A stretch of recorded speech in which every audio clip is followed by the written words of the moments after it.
Live. Hey, hello. How are you? I hope you're well. I'm doing another live on Instagram Live in other places because it seems to work quite well. So, yeah, here we are. And this week, I want to talk to you about why and how you can learn a new language through another one. So, just yesterday, in fact, on Instagram, I asked, where do you kind of feel is most you, right? Is it like a newbie language learner? Is it that you are learning multiple languages? Or is it that you're stuck on a bit of a plateau?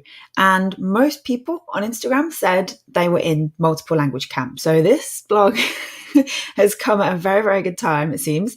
So I want to just talk you through everything today, and you can go and read more. So it's over at lindsaydoeslanguages.com. If you scroll down, it will be the top blog post at the moment if you're watching this in real time, and you'll be able to catch up and read the whole thing. But once I'm done, I will put the link in the description of this video. So first of all, why do this, right? So maybe, you have a language that is quite strong. Maybe it's like, you've been learning a little bit and you've got to quite a good level and you feel like you want to learn a new language, but you don't want to leave this one behind and you're worried about forgetting it and you're worried that it's going to just fade away and fizzle out if you even go anywhere near another language, right? So the good news is that yes, 100%, absolutely, you can learn multiple languages. Most of my life, of my language learning life, has been multiple languages at once. Just the way it happened from school, and then it just felt normal because that's what I'd always known. So you can totally do this. It doesn't have to be one language, finish, and then moving on, because when do you finish a language, right? Never, essentially. So why do this then? That's the first thing is, yes, this is possible. But why learn one through another? Why not just learn through your native language? Well, the first thing is you learn so much about that new language. I'm going to be using me learning Guarani mostly through Spanish as a bit of a case study throughout this, okay? So when I first started learning Guarani, very, very little available in English. So I was using Spanish resources a lot of the time. So even there's a Duolingo course, right? In Spanish to teach you Guarani, not in English. So I was having to use that. And I was learning so many new words like chakra, for example. So it's given me this word like, oh, this is the Guarani and this is the Spanish. And I'm like, I don't recognize the Spanish. So I was learning these new words and learning that how, where that word like chakra is used in certain Spanish-speaking countries, but not others, where those kind of loose linguistic borders are, if you like, for these words.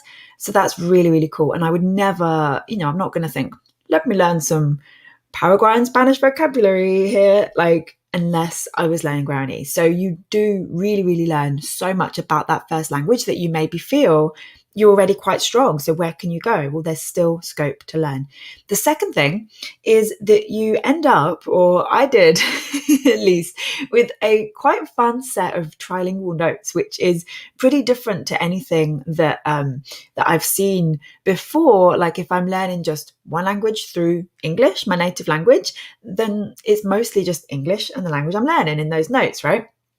But when we're learning Guarani, I've got some things I'm using in Spanish and some in English, and sometimes my brain, in Spanish, the translation makes more sense almost, or in English, maybe the translation makes more sense. And so kind of going with that, and that's really interesting. So you end up with that, and that may sound like nightmare, but don't worry. If you one of the ways that you can do this is if you're feeling like that sounds insane, then you can just stick with bilingual. So if you really want to amplify this older language that and to use, then you can ignore your native language in the notes. It's totally up to you.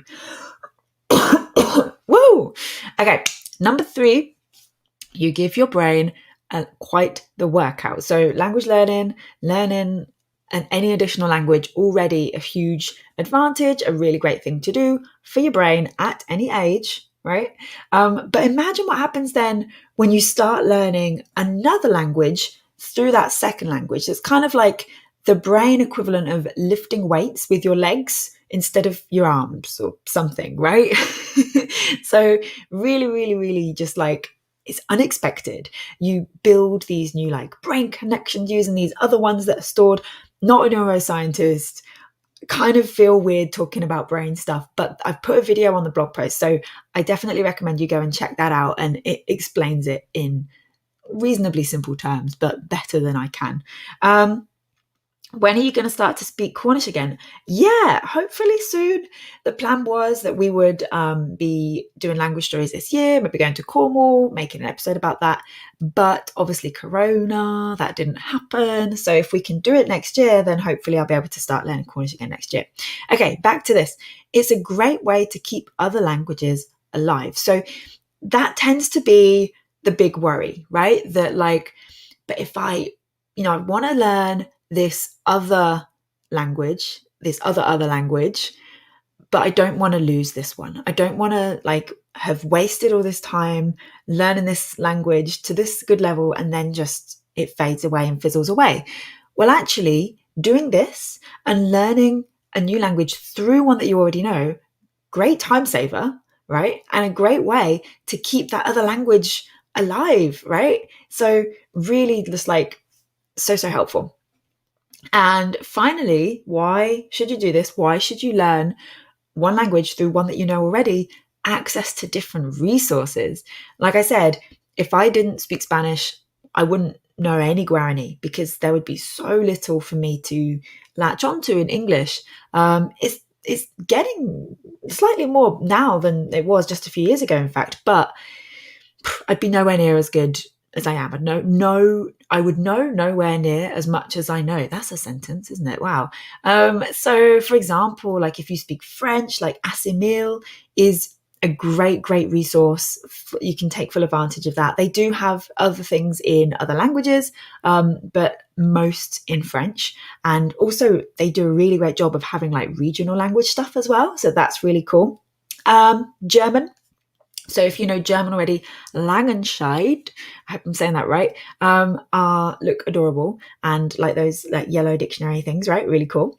And for example, even if it's like, you want to learn Balinese, you'll probably find more things out there in Indonesian than you would in English, right? So it just opens up this world of possibility, this world of other resources that you can be using and you can be learning from. So how do you do this then? So we've talked about why this matters, why this is such a good idea, but what about the how? I just want to answer, let's a couple of things here. On Instagram, Duolingo Champ, I feel the same way with Malay and Indonesian. Both are similar and I tend to mix them up often. Yeah, it's interesting. Do you know Cornish and Welsh are related? Yes, Cornish and Welsh are related. I have a distraction with social media. Do you have tips about that? I want to learn a language every day. So yes, use social media to your advantage for language learning. Basically, so find accounts that you can follow in the language, find hashtags that you can check, and so you can be using it as not so much a distraction but an actual tool for language learning if that's what you're finding. Okay, let me just check. Okay, we're okay for comments over here.